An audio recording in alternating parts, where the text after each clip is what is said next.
నమస్కారం, welcome to 1 TV news. ముందుగా headlines చూద్దాం.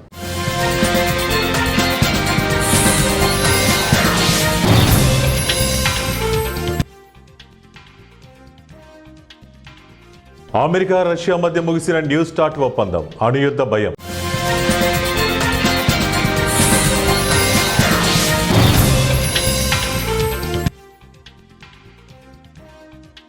నాలుగు వారాల్లో రెగ్యులర్ డీజీపీ నియామకం పూర్తి చేయాలి, సుప్రీంకోర్టు ఆదేశం.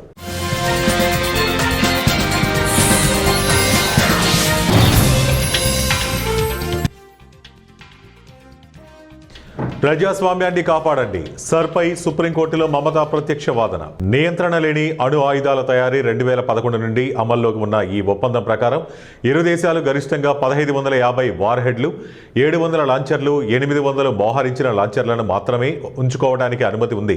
ఈ ఒప్పందం ముగియడంతో 50 ఏళ్ల తర్వాత మొదటిసారిగా ఇరు దేశాలపై అణు ఆయుధాల తయారీ విషయంలో ఎటువంటి ఆంక్షలు లేకుండా పోయాయి. ఇది ప్రపంచ భద్రతకు తీవ్ర ముప్పు అని నిపుణులు హెచ్చరిస్తున్నారు. తెలంగాణ డీజీపీ శివధర్ రెడ్డి నియామకాన్ని సవాల్ చేస్తూ సుప్రీంకోర్టులో దాఖలైన పిటిషన్పై గురువారం విచారణ చేపట్టింది. ఈ సందర్భంగా సర్వోన్నత న్యాయస్థానం కీలక ఆదేశాలు జారీ చేసింది. హైకోర్టు ఇచ్చిన తీర్పును సవాల్ చేస్తూ యూపీఎస్సీ సుప్రీంకోర్టును ఆశ్రయించింది. డీజీపీ నియామకాన్ని సస్పెండ్ చేయాలంటూ దాఖలైన పిటిషన్పై విచారణ చేపట్టిన న్యాయస్థానం వాదనలు వినిపించి విచారణను ముగించింది.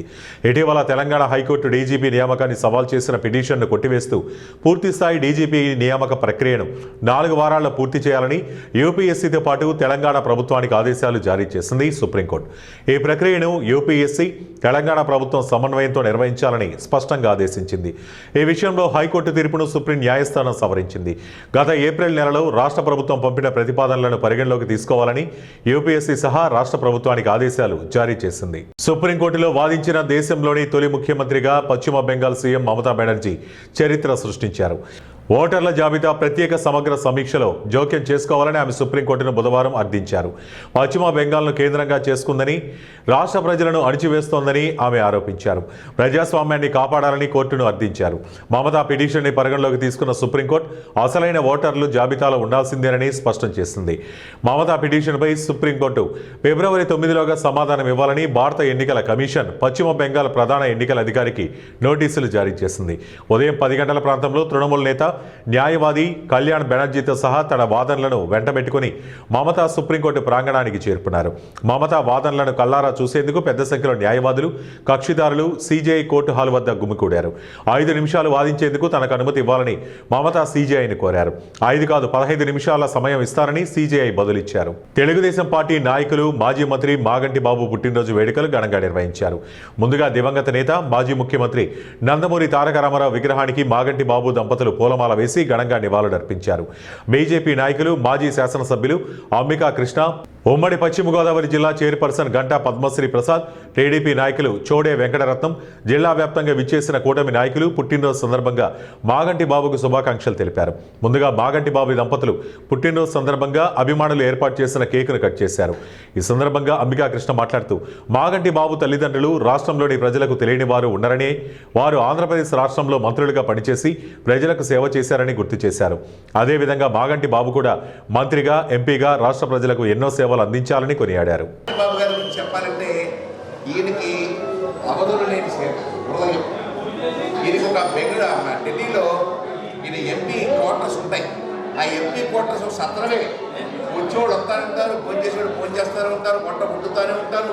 వచ్చిన వాళ్ళందరికీ కూడా ఈయన ప్రత్యేకించి ఇక్కడికి చేప చెరువులు కానీ చేపలు వ్యవహారాలు అన్ని తెప్పించడం, భోజనం పెడతాం. ఈయన హృదయం ఎవరికి ఉండదండి. ఓపెన్ హార్ట్, మనసులో ఏమీ దాచుకోకుండా ఓపెన్గా మాట్లాడటం వల్లే రాజకీయంగా ఆయనగా నన్ను తొక్కేసేమో నాకు అనిపిస్తుందని చెప్పాలండి. అంత మంచి హృదయం మాగంటి బాబు గారిది.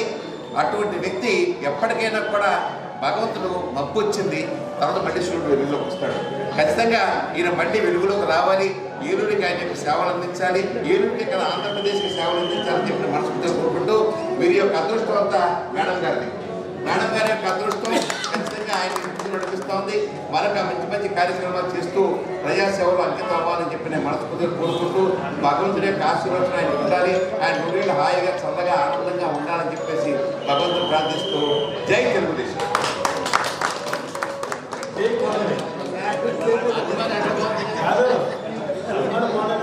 ఎక్కడ కొట్టారో అక్కడ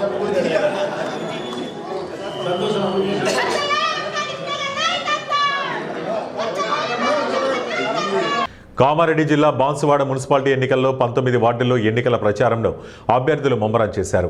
వివిధ పార్టీల నాయకులు, కాంగ్రెస్, బీఆర్ఎస్, బీజేపీ నాయకులతో పాటు స్వతంత్ర అభ్యర్థులు ఓటును అభ్యర్థిస్తున్నారు. అభ్యర్థులు ఇంటింటికి తిరుగుతూ ఎన్నికల ప్రచారం చేశారు.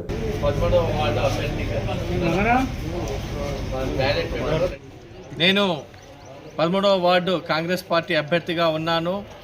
నాకు బీఫామ్ ఇచ్చి కాంగ్రెస్ పార్టీ నుంచి ఆదరించిన పెద్దలందరికీ మరియు మాజీ సర్పంచ్ మరియు ఆగ్రో ఇండస్ట్రీస్ చైర్మన్ కాసుల బాలరాజన్న గారికి, మాజీ డీసీసీ అధ్యక్షులు పెద్దలు భాస్కర్ రెడ్డి గారికి, అలాగే శంభురెడ్డి గారికి, వినయన్న గారికి మరియు అందరికీ కాంగ్రెస్ పార్టీ పెద్దలందరికీ నా తరపున ధన్యవాదాలు. అలాగే నేను కూడా ఈ కాలనీలో గతంలో నేను 2 సార్లు ఉప సర్పంచ్గా ఉన్నాను. అలాగే ఈ కాలనీ సమస్యలు నాకు కూడా అవగాహన ఉంది.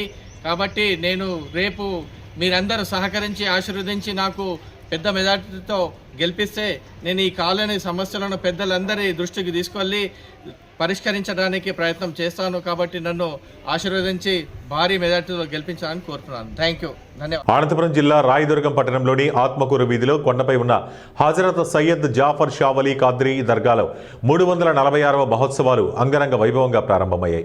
ఈ మహోత్సవాలలో భాగంగా ఈ నెల 6వ తేదీ శుక్రవారం తెల్లవారుజామున గంధం దర్గాకు చేరుకోనుంది.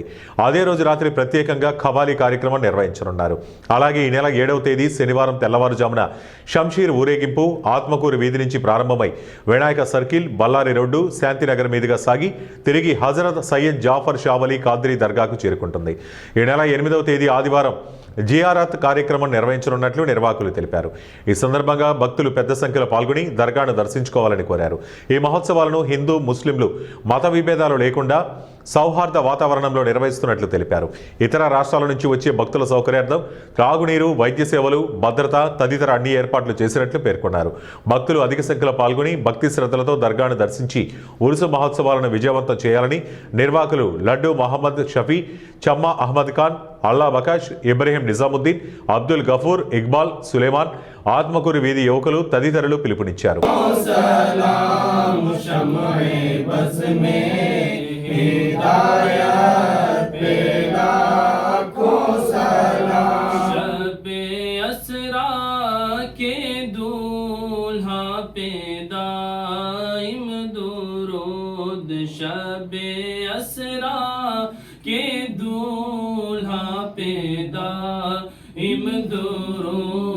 नौशाहे बज़ में जन्नत पे लाखों सलाम मुस्तफा जाने रहमत पे लाखों सलाम शम्हे बज़ में हिदायत पे लाखों सलाम वो सुखा जा रज़ा हमीदो मुस्तफा गंजे गंजे विलायत पे. రంగారెడ్డి జిల్లా కల్వకుర్తి నియోజకవర్గం అమనగల్ మున్సిపాలిటీ ఎన్నికల ప్రచారంలో భాగంగా ఎమ్మెల్యే కసిరెడ్డి నారాయణ రెడ్డి 15వ వార్డు, 11వ వార్డులో విస్తృతంగా ప్రచారం చేశారు. పెద్ద ఎత్తున కాంగ్రెస్ శ్రేణులు, కాంగ్రెస్ సీనియర్ నాయకులు, గుర్రం కేశవులు, అభ్యర్థులు, అభిమానులతో కలిసి కాలనీలోని దాదాపు అన్ని ఇళ్ల వద్దకు వెళ్లి కాంగ్రెస్ పార్టీ బలపరిచిన అభ్యర్థులను గెలిపించాలని కోరారు. కాంగ్రెస్ ప్రభుత్వం ఏర్పడ్డాక జరిగిన అభివృద్ధి గురించి తెలియజేస్తూ కాంగ్రెస్ అభ్యర్థులను గెలిపించినట్లయితే అమనగల్లో జరగబోయే అభివృద్ధి గురించి అర్థమయ్యే విధంగా ఓటర్లకు తెలియజేశారు. అమనగల్ రాజధాని నగరానికి కూతవేటు దూరంలో ఉన్నప్పటికీ గత పాలకుల నిర్లక్ష్యం వల్ల అభివృద్ధి కుంటుపడిందని ఆలోచించి అధికార కాంగ్రెస్ పార్టీని గెలిపించాలని, అమనగల్ను ఆదర్శ మున్సిపాలిటీగా తీర్చిదిద్దుతారని, అభివృద్ధిలో భాగస్వాములు కావాలని ఎమ్మెల్యే కోరారు. ఒకసారి చేయలేకపోయిండు, రెండోసారి చేయలేకపోయిండు. హనుమనాయక్ గారు పెద్ద నాయకుడు, గిరిజనవర్గా జనరల్ సీటు చైర్మన్ కోసం వచ్చింది. జనరల్ సీటు చైర్మన్ కోసం వచ్చింది. 8 సీట్లు 15 8 జనరల్ గా, అంటే ఆ కాపర్లు ఆయన ఎవరు వెలుమళ్ళు గట్లాంటి వాళ్ళు నిలబడడానికి. అయినా మేము ఏం చేసినాం, జనరల్ సీట్లో కూడా ముఖ్యమంత్రి గారు చెప్తే బీసీలకు ఇచ్చినాం, ఎస్టీలకు ఇచ్చినాం, ఎస్టీలకు ఇచ్చినాం. 8 సీట్లలో మొత్తం 15 ఒకటి ఓసీలకు ఇచ్చినాం.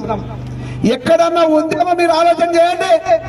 నారాయణ రెడ్డి ఒక రెడ్డి ఆయన కూడా ఎంతమంది అడిగినా కూడా న్యాయం చేయాలి, సామాజిక వర్గాలు బాగుపడాలి, ఇవి బీద వాళ్ళు పైకి రావాలన్న ఉద్దేశంతో మరి వారికి ఇచ్చిన మీరు ఎస్సీ క్యాండిడేట్ నో, ఎస్టీ క్యాండిడేట్ నో, బీసీ క్యాండిడేట్ నో ఏం చేస్తాం, చైర్మన్ చేస్తాం. మీరంతా ఎవరో, మీరు ఓటు ఎవరికి వేయాలో, ఎవరు పని చేస్తారో దున్నపోతుకు గడ్డి పెట్టి బజార్కి దగ్గరికి వెళ్ళి పాలు కావాలని అడిగితే కొన్ని వస్తాయి, పూర్తిగా సరిపోని రావు. తిండి సరిగ్గుంటే వస్తుంది.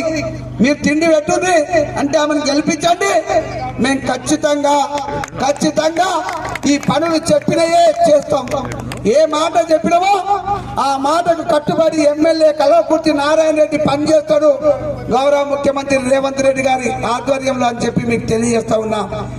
ఓట్లు వేసి గెలిపించుకొని బాగుపరుచుకుంటారో మళ్ళీ దళితులంగా ఉంచుకోవడానికి ఇంకా కూడా అట్టనే మరి పోయిన పార్టీకి వాళ్ళకే వేసి పోతారో తెలియదు. అవతల వాళ్ళు ఇంకా నేను పేరు పెట్టి చెప్తే బాగుండదు. నేను ఇక్కడ బీసీ సామాజిక వర్గాలు, ఎస్సీ సామాజిక వర్గాలు, ఎస్టీ సామాజిక వర్గాలకు మేము సీట్లు అలాట్ చేస్తే బీజేపీని గెలిచినాం. మేము బాధలు పడుతున్నాం. ఈ బాధలు మళ్ళీ పడొద్దు అని చెప్పేసి వాళ్ళే చెప్తున్నారు. మరి ఇప్పుడు కాంగ్రెస్ పార్టీకి చెయ్యి గుర్తుకు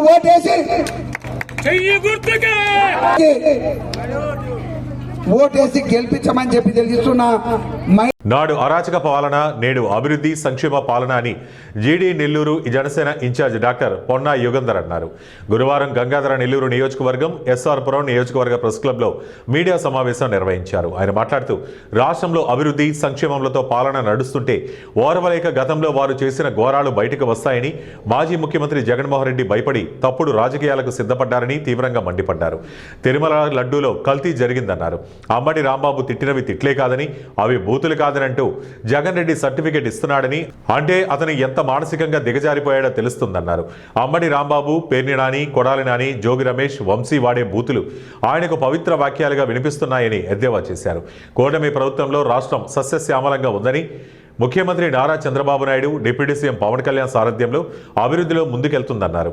జగన్ రెడ్డి అరాచకంతో ముందుకెళ్లాలని చూస్తే ఖచ్చితంగా అడ్డుకుంటామన్నారు. ఈ కార్యక్రమంలో ఎస్ఆర్పురం మండల అధ్యక్షులు చిరంజీవి, మండల ఉపాధ్యక్షులు చందు, చార్లెస్, పుల్లూరు సర్పంచ్ పవన్, జిల్లా సంయుక్త కార్యదర్శి రాఘవ, బీజీసీఎల్ అధ్యక్షులు వెంకటేష్, జనసేన పార్టీ నాయకులు పాల్గొన్నారు. జాతి అలాంటి కులానికి సంబంధించినటువంటి వ్యక్తిగా ఉన్న అంబటి రాంబాబు ఏ రకమైనటువంటి వ్యక్తి అనేది ఎంత నీచంగా మాట్లాడుతున్నాడు అనేటువంటి విషయాన్ని ప్రజలందరూ కూడా గమనిస్తూ ఉన్నారు. అలాంటి వ్యక్తిని సంస్కారవంతుడు, టైగర్ అని పొగట్టడం, సన్మానం చేయటం అంటే జగన్మోహన్ రెడ్డి ఎలాంటి పరిస్థితుల్లో ఉన్నాడో, ఎలాంటి మానసికమైనటువంటి ఆందోళనలో ఉన్నాడో ప్రజలందరూ కూడా తెలుస్తూ ఉంది. కాబట్టి జగన్ అనేటువంటి వ్యక్తి వీకెండ్ పొలిటీషియను. ఆయన ఈరోజు గురువారం, ఈరోజు సాయంత్రమో, రేపు ఉదయమో ఇండిగో ఫ్లైట్ ఎక్కేసి బెంగళూరుకి వెళ్ళిపోతాడు. ఆయన అతనికి రాష్ట్ర ప్రజల గురించి కానీ, వారి అభివృద్ధి సంక్షేమం గురించి కానీ ఆలోచించేటువంటి బాధ్యత లేదు. వాళ్ళని ఆలోచించేటువంటి గొప్ప ఆలోచన పరుడు ఏం కాదు. నిజంగా జగన్కి బాధ్యత ఉంటే అసెంబ్లీ సమావేశాలకు రావాలి, అక్కడ తిరుపతి లడ్డు గురించి చర్చించాలి. బాధ్యత కలిగిన వాడైతే అతనే తిరుపతి లడ్డు గురించి చర్చిద్దాం రెండిని పిలవాలి. గెలిచాక ప్రమాణ స్వీకారానికి వచ్చాడు తప్ప ఒక్కసారి కూడా అసెంబ్లీ ముఖం చూడలేనటువంటి ఈ వ్యక్తి అసెంబ్లీకి రాకుండా ఆయనతో పాటు ఉన్నటువంటి టీం అందరూ కూడా జీతాలు తీసుకుంటున్నారు. ఊరికనే జీతాలు తీసుకున్నటువంటి వీళ్ళందరినీ కూడా అసెంబ్లీకి వీళ్ళు రాకపోవడాన్ని బట్టి వీళ్ళని ఏమనాలో ఈ రాష్ట్రంలో ఉన్న ప్రజలందరూ కూడా ఆలోచన చేస్తూ ఉన్నారు. జగన్ అరాచకంతో ముందుకు వెళ్ళాలి అనుకుంటే ఖచ్చితంగా మేమందరం ఈరోజు జనసేన పార్టీ తరఫున మేము దీన్ని తీవ్రంగా ఖండిస్తూ ఉన్నాం. కూటమి ప్రభుత్వం ఖచ్చితంగా దీన్ని పూర్తిగా వ్యతిరేకిస్తూ ఉంది. అదేవిధంగా గతంలో అరాచక పాలన చేసినటువంటి జగన్మోహన్ రెడ్డికి ఒకటే తెలియజేస్తున్నాం, గతంలో మీరు అరాచక పాలన చేశారు, అయితే ఈరోజు మేము అభివృద్ధి పాలన చేసి చూపిస్తూ ఉన్నాం. అభివృద్ధి పాలనకి నిలువెత్తు నిదర్శనం మా పవన్ కళ్యాణ్ గారు, చంద్రబాబు నాయుడు గారు. ఏలూరు జిల్లాలో ఈ నెల 12వ తేదీన దేశవ్యాప్త సమ్మెలో ప్రతి ఒక్కరూ పాల్గొని విజయపదం చేయాలని భద్ర వెంకట్రావు పిలుపునిచ్చారు. ఎఫ్టు రాష్ట్ర కమిటీ ముద్రించిన వాల్ పోస్టర్ ఆవిష్కరణ కార్యక్రమాన్ని ఎఫ్టు అనుబంధ ఏపీ బేవరేజ్ హమాలీ వర్కర్స్ యూనియన్ ఆధ్వర్యంలో ఆవిష్కరించారు. ఈ కార్యక్రమాన్ని ఉద్దేశించి బద్దా వెంకట్రావు ఐఎఫ్టియు ఉమ్మడి పశ్చిమ గోదావరి జిల్లా ప్రధాన కార్యదర్శి మాట్లాడుతూ భారతదేశం అత్యున్నతగా ప్రజాస్వామ్యం గల దేశమన్నారు. ప్రజల చేత ఎన్నుకోబడిన పాలకులు ప్రజల హక్కుల పరిరక్షణ కోసం, రాజ్యాంగ హక్కుల రక్షణ కోసం పాలనా వ్యవస్థ నడపాలి గాని అలా కాక భారతదేశ ప్రజలను అణిచివేస్తూ రాజ్యాంగ హక్కులను హరిస్తూ బీజేపీ ప్రభుత్వం కేంద్రంలో వ్యవహరిస్తుందన్నారు. పాలకవర్గం భారతదేశ కార్మికుల యొక్క హక్కుల పరిరక్షణ కోసం, భారతదేశ ప్రజల యొక్క ప్రభుత్వ సంపదను రక్షించడం కోసం పాలకవర్గం ఉండాలి. అలా కాకుండా మోడీ షా సర్కారు ఈ దేశంలో అనేక పోరాటాలు, ఉద్యమాలు చేసి సాధించుకున్నటువంటి, నిలబెట్టుకున్నటువంటి హక్కుల్ని కాలరాస్తూ 4 లేబర్ కోడ్స్ని ముందుకు తీసుకొచ్చారు. 4 లేబర్ కోడ్స్ ఎవరికి ప్రయోజనం అంటే ఈ దేశంలో పెట్టుబడిదారీ వర్గంగా ఉన్నటువంటి ఆదాన్, అంబానీ లాంటి బడా పెట్టుబడిదారులకి, క్యాపిటలిస్టులకు అనుకూలంగా 4 లేబర్ కోడ్స్ని తీసుకొచ్చారు. కార్మిక వర్గం హక్కులను కాలరాస్తూ 8 గంటల పని దినాలు కాదు 10 నుంచి 12 గంటలు పని చేయాలనేటటువంటి ఒక దుర్మార్గమైనటువంటి ఆలోచనతో 4 లేబర్ కోడ్స్ని, కార్మికుల హక్కులను కాలరాసే 4 లేబర్ కోడ్స్ని మోడీ షా సర్కారు ముందుకు తీసుకొచ్చారు. ఈ 4 లేబర్ కోడ్స్ని రద్దు చేయాలని, కార్మిక హక్కుల పరిరక్షణ కోసం ఆంధ్రప్రదేశ్ రాష్ట్ర రోడ్డు రవాణా సంస్థ ఏలూరు బస్టాండ్లో కార్గో నూతన కార్యాలయం ప్రారంభోత్సవం చేశారు. ప్రజల్లో పెరుగుతున్న ఆదరణకు అనుగుణంగా సేవలు అందించేందుకు మరింత స్థలాన్ని విస్తరిస్తూ కొత్త కార్యాలయాన్ని విజయవాడ జోనల్ చైర్మన్ రెడ్డి అప్పలనాయుడు ప్రారంభోత్సవం చేశారు. ఈ సందర్భంగా ఆయన మాట్లాడుతూ కార్గో సర్వీస్ని ఆదరించడంలో ఆర్టీసీ ప్రయాణికులు ఎంతో ఆదరణ చూపారని అభినందించారు.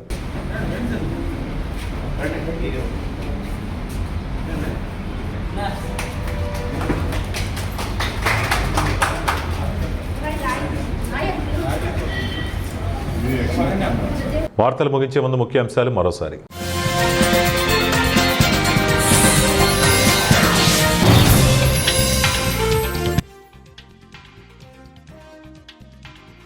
అమెరికా, రష్యా మధ్య ముగిసిన న్యూ స్టార్ట్ ఒప్పందం, అణుయుద్ధ భయం.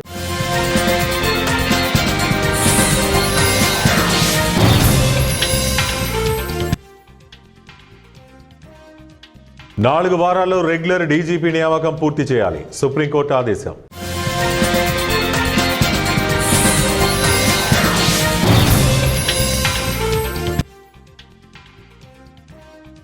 ప్రజాస్వామ్యాన్ని కాపాడండి, సర్పై సుప్రీంకోర్టులో మమతా ప్రత్యక్ష వాదన. ఇవి ఇప్పటి వరకు ఉన్న బులెటిన్ అప్డేట్స్. మరిన్ని అప్డేట్స్ కోసం చూస్తూనే ఉండండి 1TV న్యూస్.